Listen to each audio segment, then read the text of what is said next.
Hello students, welcome back to Manabadi YouTube channel. ఇవాళ video ఏంటంటే AP ఎంసెట్కి సంబంధించి online application అయితే స్టార్ట్ చేశారు కదండి. సో వాటికి సంబంధించి రిక్వైర్డ్ డాక్యుమెంట్స్ ఏంటి అండ్ అంతేకాకుండా ఫర్దర్గా కౌన్సిలింగ్ వెళ్ళినప్పుడు సో మనకి ఏ డాక్యుమెంట్స్ పర్ఫెక్ట్గా ఉండాలి, సో మొత్తం చేసి అయితే క్లారిటీగా చెప్తాను. సో ఇంకా ఎవరైనా మనబడి ఛానల్ని సబ్స్క్రైబ్ చేసుకోకపోతే వెంటనే సబ్స్క్రైబ్ అయితే చేసుకోండి. సో ఇలాంటి ఎంసెట్ అప్డేట్స్ అనేవి అయితే డైలీగా వస్తూ ఉంటాయి. అండ్ నెక్స్ట్ ఏంటంటే సో ఎంసెట్కి సంబంధించి మీకు ప్రిపరేషన్ టిప్స్ కావచ్చు, లేదంటే ప్రిపరేషన్ పేపర్స్ కావచ్చు, ఇంపార్టెంట్ పేపర్స్ కావచ్చు కావాలి అనుకుంటే సో కిందన మనబడి అని చెప్పేసి ఒక లింక్ అనేది ఉంటుందండి. సో ఆ లింక్ క్లిక్ చేస్తే సో మీకు ఎంసెట్కి సంబంధించి ప్యాటర్న్ ఎలా ఉంటుంది, సో మీరు ఎలా ప్రిపేర్ అవ్వాలి అని చెప్పేసి అయితే ఉంటుంది. సో ఖచ్చితంగా అందరూ అయితే వెళ్ళి చెక్ చేసుకోండి. ఇంకా టాపిక్లో వచ్చేస్తే ఫస్ట్ ఆఫ్ ఆల్ ఏంటంటే సో మనకి కావాల్సిన ఫస్ట్ ఉండాల్సింది ఏంటంటే ఆధార్ కార్డ్ అండి. సో ఆధార్ కార్డ్ ఎందుకు బ్రో అంటే ఆధార్ కార్డులో ఒక్కొక్కరికి ఒక్కొక్క విధంగా నేమ్ అయితే ఉంటుంది.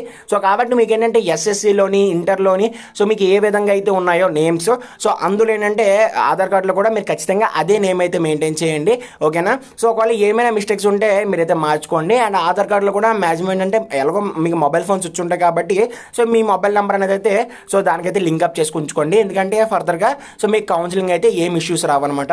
అండ్ సెకండ్ వచ్చేసి ఏంటంటే రేషన్ కార్డ్ అనమాట. So ration card, rice card, so ఇది కూడా మీకు ఏంటంటే కావాల్సి అయితే ఉంటుంది. సో ఈ రైస్ కార్డ్ని కూడా మీరైతే రెడీ చేసుకొని ఉంచుకోండి. సో రైస్ కార్డ్ కూడా వాళ్ళైతే అడుగుతారు. సో మీకు ఏంటంటే అప్లై చేసినప్పుడే మీకు ఏంటంటే రైస్ కార్డ్ నెంబర్ అయితే అడుగుతారు అనమాట. So ration card number. So కాబట్టి మీరు ఏంటంటే రేషన్ కార్డ్ కూడా రెడీ చేసుకొని అయితే ఉంచుకోండి. అండ్ నెక్స్ట్ ఏంటంటే క్యాస్ట్ సర్టిఫికేట్ అనమాట. సో క్యాస్ట్ ఒకవేళ మీకు ఏంటంటే మీరు ఎస్సీ, ఎస్టీ, బీసీ ఇలాగ అనుకోండి. సో మీరైతే ఖచ్చితంగా మీరు ఏంటంటే క్యాస్ట్ సర్టిఫికేట్ అయితే ఉండాలండి. సో క్యాస్ట్ సర్టిఫికేట్ అనేది అయితే లేకపోతే క్యాస్ట్ సర్టిఫికేట్ అయితే చేయించుకోండి. సో ప్రెసెంట్ అయితే ఖచ్చితంగా అందరి దగ్గర క్యాస్ట్ సర్టిఫికేట్ అయితే ఉంటుంది. సో ప్రీవియస్ అయినా పర్లేదు, ఇప్పుడు ఏంటంటే ప్రెసెంట్ ఏదో ఒక నెంబర్ అనేది అయితే ఇవ్వండి. సో కౌన్సిలింగ్ వెళ్ళినప్పుడు ఏంటంటే మీరు క్యాస్ట్ సర్టిఫికేట్ నెంబర్ అయితే మార్చుకోవచ్చు, ఓకేనా. సో కాబట్టి ఖచ్చితంగా మీకు క్యాస్ట్ సర్టిఫికేట్ నెంబర్ అయితే ఉండాలి. అండ్ నెక్స్ట్ ఏంటంటే ఒకవేళ మీరు ఓసీ అయితే ఈడబ్ల్యూఎస్ సర్టిఫికేట్ అయితే ఉండాలండి. ఓసీ అయితే ఈడబ్ల్యూఎస్ సర్టిఫికేట్ ఉంటే ఉండొచ్చు, లేదంటే లేదు. సో ఇది మ్యాండేటరీ అయితే కాదు. సో ఓసీ వాళ్ళకి ఏంటంటే సో క్యాస్ట్ సర్టిఫికేట్ అయితే అవసరం లేదు. అండ్ నెక్స్ట్ ఏంటంటే ఇన్కమ్ సంబంధించి మీకు సంవత్సరం ఆదాయం 2,50,000 కన్నా తక్కువ ఉంటేనే సో మీకు జగనన్న విద్యా దీవెన అని చెప్పేసి స్కీమ్ వస్తుంది. కాబట్టి ఖచ్చితంగా మీకు ఏంటంటే సో మీకు వచ్చేసి ఏంటంటే ఈ ఇన్కమ్ సర్టిఫికేట్ అనేది ఉండాలన్నమాట. సో ఇన్కమ్ సర్టిఫికేట్ ఒకవేళ లేకపోతే చేయించుకోండి, ఒకవేళ ఉంటే సో ఖచ్చితంగా మీకు ఏంటంటే సో డాక్యుమెంట్స్లో కరెక్ట్గా ఉన్నాయా లేవా నేమ్ అనేది అయితే సో చెక్ చేసుకోండి అనమాట.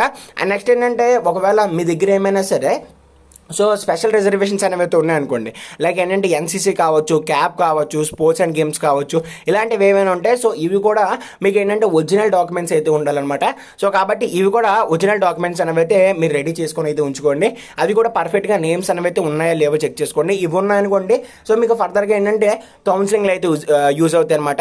అండ్ నెక్స్ట్ ఏంటంటే ఫిజికల్లీ హ్యాండిక్యాప్డ్ అనమాట. ఒకవేళ మీకు ఫిజికల్లీ హ్యాండిక్యాప్డ్ అయితే సో ఫిజికల్లీ హ్యాండిక్యాప్డ్ సర్టిఫికేట్ కూడా మీరు అయితే చేయించుకోండి మీ డిస్ట్రిక్ట్ ఆఫీసర్ దగ్గర. సో అది కూడా మీకు ఏంటంటే ఫర్దర్గా కౌన్సిలింగ్లో అయితే చాలా ఈజీ యూజ్ అవుతుంది అనమాట. సో అర్థమైంది కదా. ఫస్ట్ మనకి ఏంటంటే ఆధార్ కార్డు, ఎస్ఎస్సి మార్క్స్ మేము, థర్డ్ వన్ వచ్చేసి ఏంటంటే caste certificate, fourth one Aadhaar card, so fifth one వచ్చేసి ఏంటంటే income certificate, and sixth one వచ్చేసి ఏంటంటే సో మనకి నెక్స్ట్ వచ్చేసి ఏంటంటే ఈ స్పెషల్ రిజర్వేషన్ కేటగిరీ సర్టిఫికేట్స్ ఉన్నాయి కదా, సో ఇవి. సో టోటల్గా ఈ 6 సర్టిఫికేట్స్ అనేవి అయితే మీ దగ్గర కంపల్సరీగా అయితే ఉండాలన్నమాట.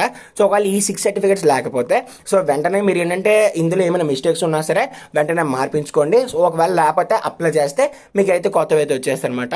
సో ఇవి ఉంటే చాలు, మీరైతే ఈజీగా ఆన్లైన్లో అయితే అప్లై చేసేసుకోవచ్చు. సో తర్వాత మనకు ఫర్దర్గా ఏంటంటే సో కౌన్సిలింగ్ కూడా ఈ 6 సర్టిఫికేట్స్తోనే అయిపోతుంది. అండ్ నెక్స్ట్ బ్యాంక్ అకౌంట్ అనేది అయితే సో మీ మదర్ కానీ లేదంటే మీ ఫాదర్ కానీ ఎవరితో ఉన్నా పర్లేదు అనమాట. సో కాబట్టి డిఫరెన్స్ ఇవాళ వీడియో సో అర్థమైంది అనుకుంటున్నాను. సో మనకి ఈ 6 సర్టిఫికేట్స్ కానీ లేకపోతే సో మీకు అప్లై చేసుకోవడానికి అవ్వదు. అండ్ అంతేకాకుండా సో లేదు అంటే కౌన్సిలింగ్లో కూడా ఈ డాక్యుమెంట్స్ లేకపోతే మీకు ఏంటంటే ఫర్దర్గా కౌన్సిలింగ్ ప్రాసెస్ అయితే అవ్వదు అనమాట. సో కాబట్టి ఇది. అండ్ నెక్స్ట్ ఏంటంటే ఇంటర్ హాల్ టికెట్ నెంబర్ కూడా సో మీకు ఏంటంటే ఇప్పుడు అప్లై చేసుకున్నప్పుడు అయితే అడుగుతుంది. సో వీటిని ఖచ్చితంగా లైక్ అయితే చేయండి. అండ్ ఎంసెట్కి సంబంధించి పేపర్స్ అనేవి అయితే లింక్ డిస్క్రిప్షన్లో ఉంటుంది, వెళ్ళి చెక్ చేసుకోండి. See next. Thanks for watching and జై.